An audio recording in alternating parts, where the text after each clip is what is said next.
श्री स्वामी समर्थ अनंत कोटी ब्रह्मांड नायक राजाधिराज योगीराज परब्रह्म श्री स्वामी समर्थ महाराजांना कोटी कोटी प्रणाम। तसंच माझी ही व्हिडिओ जे सेवेकरी बघतायत त्यांना श्री स्वामी समर्थ। बघा म्हणजे आजच्या व्हिडिओमध्ये धन्वंतरी म्हणजे धनत्रयोदशीची माहिती आणलेली। आपल्याला सर्वांना माहिती आहे की दिवाळीमध्ये आपले खूप म्हणजे 8 दिवस म्हटलं तरी चालेल, दिवाळी आपले 8 दिवस चालते। म्हणजे एकादशी, रमा एकादशी, वसुबारस, धनत्रयोदशी, नरक चतुर्दशी, त्यानंतर दिवाळी म्हणजे लक्ष्मीपूजन, पाडवा आणि भाऊबीज असे आपले 7 दिवस सण असतो। म्हणजे दिवाळीचा सण एक आठवडा असतो आणि ह्या आठवड्यामध्ये आपण सगळेजण खूप उत्साही असतो। खूप काही आपल्या म्हणजे उत्साह असतो आणि खूप काही पूजा पाठ, त्यानंतर खूप आनंदाचं वातावरण घरात पण असतो। तर ह्याच्यामधलेच बघा आता वसुबारस झालंय की लगेच आपल्याला दुसऱ्या दिवशी धनत्रयोदशी येते। आता धनत्रयोदशी म्हणजे काय की कधी असते धनत्रयोदशी बघा, आश्विन कृष्ण त्रयोदशीला धनत्रयोदशी असते। आश्विन कृष्ण त्रयोदशी त्या दिवशी धनत्रयोदशी म्हणून हे ओळखलं जातं। आता ह्या दिवशी बघा धनत्रयोदशी म्हणजे पहिले धन्वंतरी माता कोण आहे ते बघू। आता बघा जेव्हा समुद्र मंथनातून 14 रत्न बाहेर पडले तेव्हा 14 रत्नामध्ये हा एक रत्न बाहेर पडला म्हणजे चंद्राचा मोठा भाऊ धन्वंतरी। हे धन्वंतरी देवता त्या रत्नात याच्यात समुद्र मंथनातून बाहेर आलेले आहे आणि तो म्हणजे विष्णूच्या 24 अवतारांमध्ये तो एक अवतार आहे। विष्णूच्या 24 अवतारामधला एक अवतार आहे धन्वंतरीचा। तर म्हणून आपल्याला धन्वंतरी माता बघा कसे येते, आता तुम्ही बघितलं असेल ते आता मला ते हेच धन्वंतरी मातेचा वेश कसा आहे बघा, श्याम वर्ण आहे, माथ्यावर मुकुट आहे, डाव्या हातात कुंभ आणि उजव्या हातात अभय कर्म आहे। त्यानंतर ते आश्वासन देत आहे धन्वंतरी माता आपले। धन्वंतरी माता म्हणजे काय, आयुर्वेदाची देवता आहे ती। धन्वंतरी मातेपासून आपल्या औषधांची उत्पत्ती झालेली आहे आणि तेव्हापासून जी काही वनस्पती आहे, ह्या वनस्पती आहे तर ह्या वनस्पतींमध्ये त्यांनी एक तत्व, प्रत्येक वनस्पतीमध्ये तत्व टाकलेले आहेत। त्या धन्वंतरी मातेने एक तत्व टाकलेलं आहे की त्या वनस्पती बघा, आयुर्वेदामध्ये आपल्याला प्रत्येक वनस्पतीचा उपयोग होत असतो। सगळ्या जे आपण म्हणतो गवत वगैरे म्हणतो, पण ते गवत नसतं, ते सुद्धा औषधी वनस्पती असतात, पण ते आपल्याला माहित नाही म्हणून आपण त्याला गवत म्हणतो। आता आमच्या केंद्राचं बघा, आमच्या जवळच एक हे आहे अनकुटे म्हणून गाव आहे, तर तिथे म्हणजे कार्यक्रम होता। त्या कार्यक्रमामध्ये रानभाज्यांचं त्यांनी हे केलं होतं, एक्झिबिशन लावलं होतं। तर तुम्हाला सांगते इतक्या भाज्या आहेत म्हणजे जे आम्ही गवत समजतो, म्हणजे मला पण नव्हतं माहिती। आता आमच्याकडे ते शेती वगैरे तो प्रकारच नाहीये कोणाकडे आमच्यात, त्यामुळे मला त्या गोष्टीचं माहित नाही। परंतु काही असे बेकारी आहे आमचे की शेतकरी आहेत आणि त्यांना माहित, म्हणजे त्यांनी एक आपल्या केंद्राची पीडीएफ असते केली आहे पीडीएफ, पण त्याच्यातून त्यांनी रानभाज्याची माहिती सांगितलेली होती। मग त्या शेतकऱ्यांनी त्याच्यातून ओळखून त्या भाज्या हे केल्या, तर जवळजवळ त्यांनी 40 एक तरी भाज्या त्यांनी आणलेल्या असतील, 40-45 भाज्या तरी आणलेल्या असतील त्यांनी।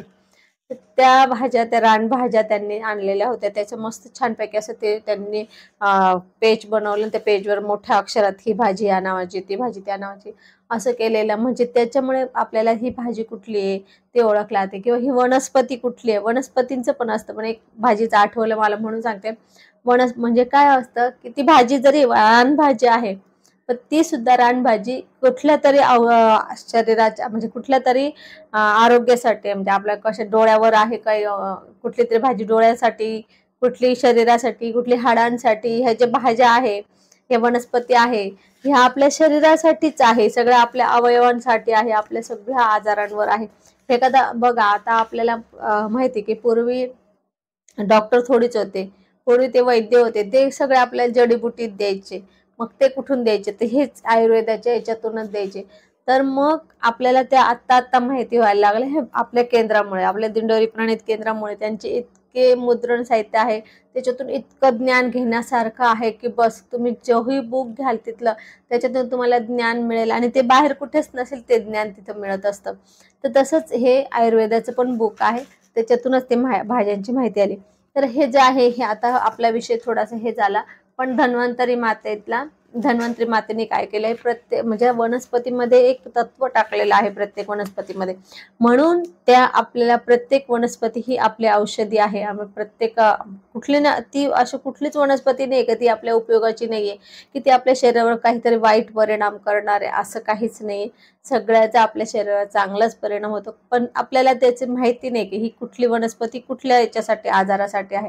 डोळ्यासाठी वेगळी, कमरेसाठी वेगळी, मणक्यांसाठी वेगळी, त्यांच्या हाडांसाठी वेगळी, तुमच्या रक्तासाठी वेगळी, असं प्रत्येकासाठी वेगळे. आणि ते आपल्यासाठी, आपल्या शरीरासाठी, आपल्यासाठी त्यांनी ते जे आहे औषधांची किंवा वनस्पतीची उत्पत्ती केलेली आहे, ती आहे धन्वंतरी मातेने केलेली. म्हणून आपण धन्वंतरी मातेला आयुर्वेदाची देवता पण म्हणतो. बघा तुम्ही जेव्हा जेव्हा हॉस्पिटलला, कुठल्याही हॉस्पिटलला गेले ना, तर तुम्हाला धन्वंतरी मातेची तिथं मूर्ती किंवा फोटो दिसतो. शक्यतो 90% तर मूर्तीच असते, क्वचित एखाद ठिकाणी तुम्ही फोटो बघितला असेल, पण 90% मूर्तीच असते धन्वंतरी मातेची. प्रत्येक डॉक्टर हे धन्वंतरी मातेची आवर्जून सेवा पूजा करत असतात. नंतर ते हॉस्पिटल उघडतात. आले का हॉस्पिटलमध्ये की पहिले त्यांचे बघा समोरच धन्वंतरी मातेचा फोटो मूर्ती असते. आले का पहिले धन्वंतरी मातेची पूजा करणार, ते दिवा लावणार, अगरबत्ती लावणार, तिला नमस्कार करणार, तिच्याकडून आशीर्वाद मागणार. आजचं माझे जे काही पेशंट येईल ते माझ्याकडनं बरे होऊ दे, किंवा मला आज जे काय असेल, ऑपरेशन असेल, काय असेल, तर ते सक्सेस होण्याची मला आशीर्वाद दे, असं ते डॉक्टर, प्रत्येक डॉक्टर त्या धन्वंतरी मातेला विनंती करत असतात, आशीर्वाद मागत असतात, आणि नंतर ते त्यांच्या कामाला लागत असतात. बघा तुम्ही, तुमच्यापैकी पण कोणी डॉक्टर जे व्हिडिओ बघत असेल, तर तुमच्यापैकी पण कोणी डॉक्टर असेल तर ते पण ते करत असेल. आणि तुम्ही डॉक्टर नसेल, दुसरं कोणी डॉक्टर असेल, तर तुम्ही त्यांना पण विचारा, हे करतात ते. म्हणून धन्वंतरी माता ही औषधांची देवता आहे, म्हणून तिची विनंती करत असतात, तिची पूजा करत असतात. आता बघा, आपल्या शरीराला म्हणजे आपल्या स्वतःसाठी तिने, प्रत्येकासाठी तिने जे काही औषधं उत्पन्न केलेले आहेत, तर ह्याच्यासाठी आपल्याला धन्वंतरी मातेची पूजा करायची असते. कारण की आपण जे काही औषधं घेतो त्याचा आपल्या शरीरावर चांगला परिणाम व्हावा. त्यानंतर आपल्या पहिले तर आहे ना, मी म्हणते आजारच येऊ नये याच्यासाठी आपल्याला तिचे हे करायची, विनंती करायची असते की आम्हाला आजारच येऊ नको दे, निरोगी आरोग्य मिळू दे. म्हणून धन्वंतरी मातेचे खरे ही धनत्रयोदशीच्या दिवशी पूजन असतं. आपण सगळ्यांनी करायचं असतं ते पूजन, आपण आपल्या घरातल्या सगळ्यांनी करायचं असतं. आता धन्वंतरी मातेचं पूजन कसं करायचं? एका पाटावर लाल कपडा घ्यायचा, त्याच्यावर धन्वंतरी मातेचा फोटो मांडा, बाजूने रांगोळी काढा. त्यानंतर कलश वगैरे मांडायची गरज नाही. ते फोटो मांडला, त्याच्यासमोर दिवा लावा, अगरबत्ती लावा, धन्वंतरी मातेचे पंचोपचार पूजन करा.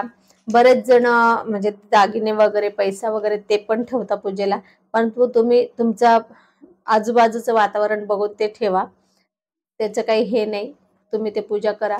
धन्वंतरी माता म्हणजे धन्वंतरी म्हणून लोकांना वाटतं ते धनाची देवता आहे, म्हणून ते धन पूजतात त्या दिवशी. तर ठीक आहे, ज्याच्या त्याच्या पद्धतीने ते पूजायचं असेल तर ते पूजू शकता, मला त्याच्याविषयी काही म्हणायचं नाही. परंतु मेन जे आहे ते तुम्ही पूजत नाही, म्हणून मला मला सांगायचं मेन इतकं आहे की धनत्रयोदशीच्या दिवशीची धन्वंतरी मातेची आपण जेव्हा पूजा करतो, तर त्या पूजनाबरोबर आपल्याला त्या फोटोच्या समोर जे काही आपले आयुर्वेदिक औषध आहेत, जे पण आपण आयुर्वेदिक आपल्या घरात प्रत्येकासाठी, कोणासाठी पण असेल, आयुर्वेदिक जे औषधं असतात ना, तर त्याचे सगळे आपल्या त्या पाटावर मांडायचे, आणि सगळे त्या फोटोच्या समोर पाटावर सगळे औषधं मांडायचे. धन्वंतरी मातेबरोबर त्या औषधांचे पण पंचोपचार पूजन करायचं. आणि धन्वंतरी मातेला विनंती करायची असते की आमचे जे काही आयुर्वेदिक औषध आहे, याच्यामध्ये पॉवर येऊ दे, शक्ती येऊ दे, ऊर्जा येऊ दे, आणि आमचे आजार लवकर बरे होऊ दे. त्यानंतर आणखी तिला जे आपले पंचोपचार पूजन तर असतात, आता तुम्हाला पंचोपचार पूजन पण कसं करायचं ते सांगते. पंचोपचार पूजनमध्ये दिवा असतो, अगरबत्ती असते, दिवा लावायचा, अगरबत्ती लावायची. त्यानंतर 1-2 पंत्या पण लावा, कारण की त्या दिवसापासून म्हणजे आपली दिवाळीच असते ना, दिवाळीच्याच सणामधला हा सण आहे, त्यामुळे पंती पण लावा मातीची. त्यानंतर पंचोपचार पूजन म्हणजे हळदी कुंकू, अक्षदा, अष्टगंध लावा, अष्टगंध फोटो लावा. त्यानंतर फूल व्हा, तुळशीपत्र व्हा. त्यानंतर त्याला धणे आणि गुळ, धन्वंतरी मातेला धणे आणि गुळाचा नैवेद्य त्या दिवशी असतो. ही आमच्याकडची प्रथा आहे, ती तुमच्याकडची असेल त्या प्रथेने तुम्ही नैवेद्य द्या, पण आमच्याकडची ही प्रथा आहे, त्या दिवशी धन्वंतरी मातेला धणे आणि गुळाचा नैवेद्य असतो. तर मग तो नैवेद्य द्या. त्यानंतर त्या मातेबरोबर औषधांची पण पूजा करा. सगळ्यांवर पुन्हा त्या आपल्याला त्या पूजन झाल्यानंतर आपल्याला स्वामी स्तवन वाचायचं आहे. त्यानंतर एक माळ धन्वंतरी मातेचा मंत्र म्हणायचा आहे. सॉरी, स्वामी स्तवन वाचायचे, नंतर एक माळ श्री स्वामी समर्थ मंत्र आहे, एक माळ धन्वंतरी माता मंत्र आहे. तर तुमच्या याच्यानुसार तुम्ही एक म्हणा किंवा 11 माळे बोलला धन्वंतरी मातेचा मंत्र तो जो असेल तो. त्यानंतर धन्वंतरी मातेला आपल्याला विनंती पण करायची आहे की जे सांगितलं ते आमच्या सर्वांचे आजार बरे कर, माझ्या परिवाराला निरोगी आरोग्य दे. काय सांगायचं? माझ्या परिवाराला निरोगी आरोग्य मिळू दे. जे काही आमचे आजार असेल ते सगळे जाऊ दे. आणि जे काही औषध आहे असेल तुमच्याकडे, तुम्ही त्या औषधांची पूजा केली, त्याची पण विनंती करायची की ह्या औषधामध्ये ऊर्जा येऊ दे, ह्या औषधाने आमचे आजार पटकन बरे होऊ दे आणि पुन्हा आम्हाला आजार होऊ नये असा आम्हाला आशीर्वाद देईल, असं आपण तिला विनंती करायची, आशीर्वाद मागायचा आहे. नंतर नंतर मग तुम्हाला आरती करायची. आरतीमध्ये आपल्याला गणपतीची आरती बोला आणि नारायणाची आरती बोला. बाकीचे तुम्हाला बोलायचे तर बोला, पण गणपतीची आणि नारायणाची आरती बोलायची. आपल्याला असे हे धन्वंतरी मातेची धनत्रयोदशीच्या दिवशी पूजन करायचं आहे. तर याच्यात आपल्याला फक्त हेच सांगायचं आहे की हे जे सांगितले पूजा, परंतु आपल्याकडे जर काही वेगळी पद्धत असेल तर आपण तसे करा. परंतु शक्यतो धन्वंतरी मातेचे बाकीचे तुम्ही काही पण करा, पण मेन जे आहे ना, तर ती पूजा तुम्ही अवश्य करा. म्हणजेच आयुर्वेदाची औषध पूजा आपण अवश्य करा धन्वंतरी मातेबरोबर. तर असो, आज आपण इथेच थांबू. आजच्या व्हिडिओमध्ये आपल्याला धनत्रयोदशीच्या दिवशी काय पूजा करायची, कसे पूजा करायची, त्यानंतर धन्वंतरी माता कशी प्रकट झाली हे आपल्याला आजच्या व्हिडिओमध्ये कळालं असेल. तर आज मी इथेच थांबते आणि झालेली सेवा स्वामींच्या चरणी अर्पण करते. आपल्याला जर माझी ही व्हिडिओ आवडली असेल तर लाईक, शेअर, कमेंट करा. माझ्या चॅनलला सबस्क्राईब करा. श्री स्वामी समर्थ.